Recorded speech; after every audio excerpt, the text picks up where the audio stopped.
முறுக்கு அவல் பொரி அஞ்சரப்பெட்டை. அஞ்சரைப்பெட்டி நிகழ்ச்சியை பார்த்து கொண்டிருக்கக்கூடிய அனைத்து நேயர்களுக்கும் வணக்கம். இன்றைக்கு ஆரோக்கியமான உணவு பகுதியில நம்ம என்ன செய்ய போறோம் தெரியுமா? கஸ்தூரி காஜர் மட்டர். கஸ்தூரி காஜர் மட்டர்னா பெரிய விஷயம் ஒன்றும் இல்லைங்க. வெந்தயக்கீரை இருக்கு இல்லையா, உணர்ந்த வெந்தயக்கீரையில பட்டாணியை போட்டு கேரட்டை போட்டு ஒரு கிரேவி மாதிரி ஒரு சப்ஜி பண்றதுக்கு பேர் தான் கஸ்தூரி காஜர் மட்டர். அதுக்கு தேவையான பொருட்கள் என்னங்கிறத ஃபர்ஸ்ட் நம்ம பார்த்துக்கலாம். வெந்தயக்கீரையை தண்ணியில ஊற வச்சு 1/2 மணி நேரம் ஆயிருக்கணும். அதாவது உணர்ந்த வெந்தயக்கீரை, காரப்பொடி, எண்ணெய், வேக வச்ச பட்டாணி, சர்க்கரை, கரம் மசாலா பவுடர், கேரட், உப்பு, அம்ச்சூர் பவுடர். அம்ச்சூர்னா மாம்பழத்தால மாங்காவால பண்ணக்கூடிய ட்ரை பண்ணி பண்ணக்கூடிய பவுடர், அம்ச்சூர் பவுடர், பால். இப்போ செய்முறை எப்படிங்கிறத பார்க்கலாமா? அடுப்பை பற்ற வச்சுக்கணும். இந்த பக்கமும் பற்ற வச்சுக்கலாம். இங்க கொஞ்சமா தண்ணி விட்டுட்டு அதுல துருவின கேரட் போட்டு ஒரு கொதிக்க விட்டு வேகட்டும். அதுக்குள்ள இந்த பக்கம் எண்ணெயை வச்சுட்டு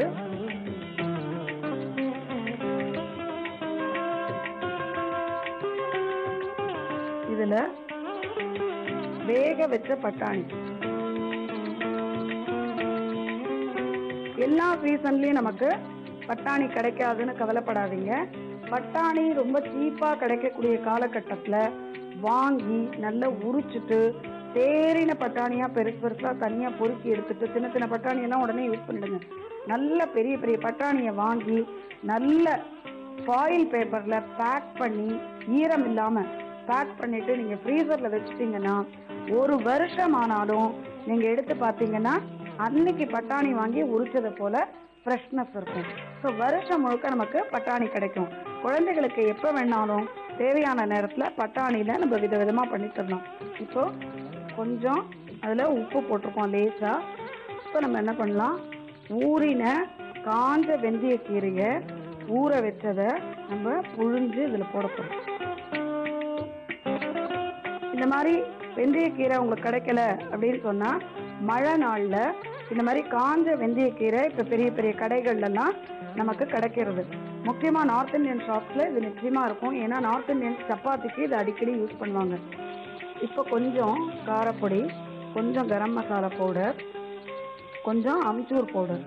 அம்ச்சூருங்கிறது புளியை யூஸ் பண்ணுறதுக்கு பதிலாக நம்ம இந்த அம்ச்சூர் பொடி யூஸ் பண்ணுறோம். இப்போது வேக வச்ச கேரட் இருக்கு பாருங்க, கொஞ்சம் துருவி வச்சதை நல்லா வேக வைக்கணும் இல்லையா, அந்த கேரட்டை இதில் சேர்த்து போட்டுடணும். போட்டுட்டு கொஞ்சம் தண்ணி விட்டு நல்லா அலம்பிட்டு அதில் விட்டுருங்க.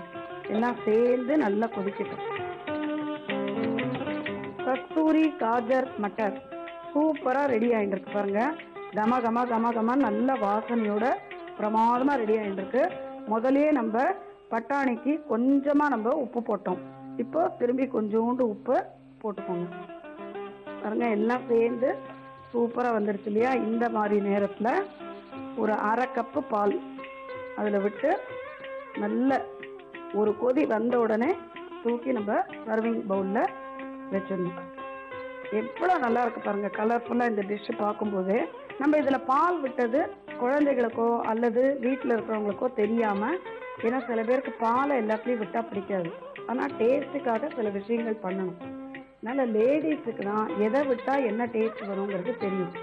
அதனால இந்த மாதிரி ஐட்டம்ஸ் எல்லாம் பண்ணும்போது யாரையும் நம்ம பக்கத்தில் வச்சுக்காம டக்கு டக்கு டக்குன்னு நம்ம டிசைட் பண்ணி பண்ணிட்டோம்னு வச்சுக்கோங்களேன், அவங்களுக்கு இதில் என்ன இருக்குன்னே தெரியாது. எப்படி இந்த கலர் வந்ததுன்னே தெரியாது. மஞ்சப்பொடி போட்டு தண்ணி விட்டால் கூட இந்த கலர் வந்த மாதிரி இருக்கும்.